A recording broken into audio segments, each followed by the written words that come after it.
आज Doubtnut app download करें। Doubtnut पर अपने सभी गणित, रसायन विज्ञान, भौतिक विज्ञान और जीव विज्ञान के डाउट्स का करो सफाया। बस प्रश्न की फोटो खींचो, एक ही प्रश्न को क्रॉप करो और तुरंत वीडियो सोल्यूशन पाओ। अभी डाउनलोड करें। प्रश्न दिया 256 हर्ट्ज ज्ञात आवृत्ति का एक जो स्वरित्र है पियानो के साथ में कंपित करता है, पियानो के तार के साथ में, तब प्रति सेकंड 5 विस्पंद उत्पन्न करता है। जब पियानो के तार में तनाव को थोड़ा बढ़ा दिया जाता है तो जो विस्पंद की आवृत्ति रहती है वह घट जाती है, 2 विस्पंद प्रति सेकंड हो जाती है। तब हम लोग को यहाँ पे तनाव बढ़ने के पहले जो पियानो के तार की आवृत्ति थी उसको ज्ञात करना है, यानी कि वास्तविक आवृत्ति को ज्ञात करना है पियानो का। और यहाँ पे 4 विकल्प दिया गया है।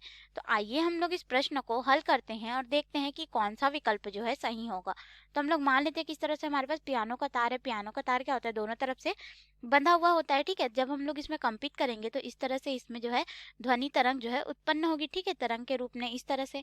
तो देखिए हमारे पास यहाँ पे जो आवृत्ति होगी वह हो जाएगा F बराबर 1/2L और यहाँ पे हो जाएगा वर्गमूल T/M, जहाँ पे L जो है इस तार की लंबाई है, L इसको दर्शा रहा है, ठीक है, और M जो है एकांक द्रव्यमान की लंबाई को दर्शा रहा है, यानी कि एकांक लंबाई के द्रव्यमान को दर्शा रहा है, और T जो है तनाव को दर्शा रहा है। तो यहाँ पे सभी मान हमारा नियत है, हम लोग तार की लंबाई परिवर्तित नहीं कर रहे हैं, ना ही उसके द्रव्यमान को परिवर्तित कर रहे हैं। अर्थात हमारे पास यहाँ पे आवृत्ति जो है समानुपाती हो जाएगा वर्गमूल तनाव T के, ठीक है।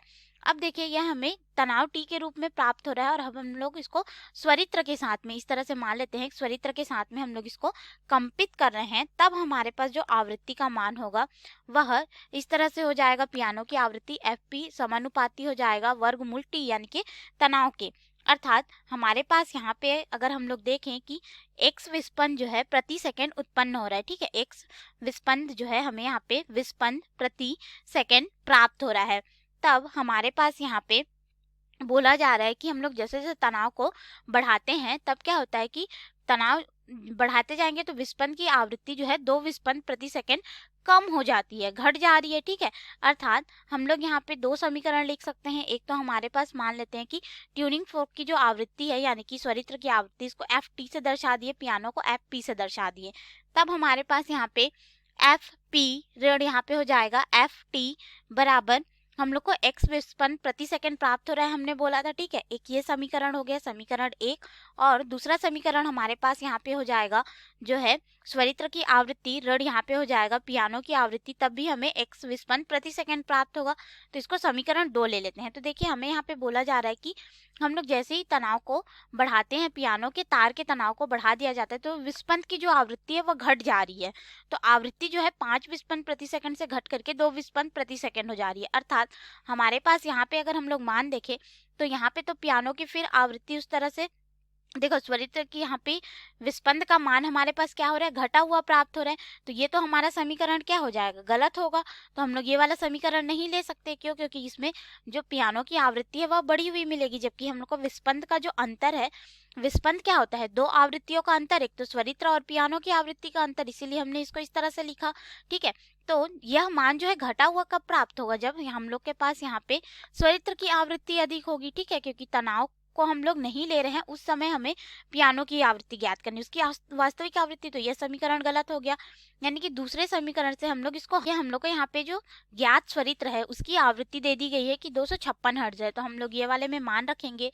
तो ये हो जाएगा 256 और ऋण यहाँ पे फिर हम लोग को पियानो की आवृत्ति जो है ज्ञात करनी है, तो FP हो जाएगा बराबर यहाँ पे विस्पंदों का मान हमें बोला गया कि 5 विस्पंद प्रति सेकंड प्राप्त होता है, इस तरह से, ठीक है। 5 विस्पंद प्रति सेकंड प्राप्त होता है जब हम लोग साथ में उसको कंपित करते हैं। तो हमारे पास पियानो की आवृत्ति के लिए इसको इधर पक्षांतर कर देंगे, इसको इधर, यानी कि FP बराबर हो जाएगा 256 और ये इधर आएगा तो ऋण 5, इतना हम लोग को हर्ट्ज जो है प्राप्त होगा। अब इसके अनुसार हम लोग अपने विकल्प में आते हैं और देखते हैं कि कौन सा विकल्प जो है सही होगा। तो यहाँ पे विकल्प A दिया है 256 धन 5 हर्ट्ज, गलत हो जाएगा। B दिया है 256 धन 2 हर्ट्ज, ये भी गलत है। C 256 ऋण 2 हर्ट्ज, ये भी गलत है। D 256। तो ये रहा हमारे प्रश्न का उत्तर जो कि हमें ज्ञात करने के लिए बोला गया था। धन्यवाद। कक्षा 6 से 12वीं से लेकर नीट, IIT, JEE वो एडवांस के लेवल तक 1 करोड़ से ज्यादा छात्रों का भरोसा। आज ही डाउनलोड करें डाउटनेट ऐप या व्हाट्सएप करें अपने सारे डाउट्स 8400 400 400 पर।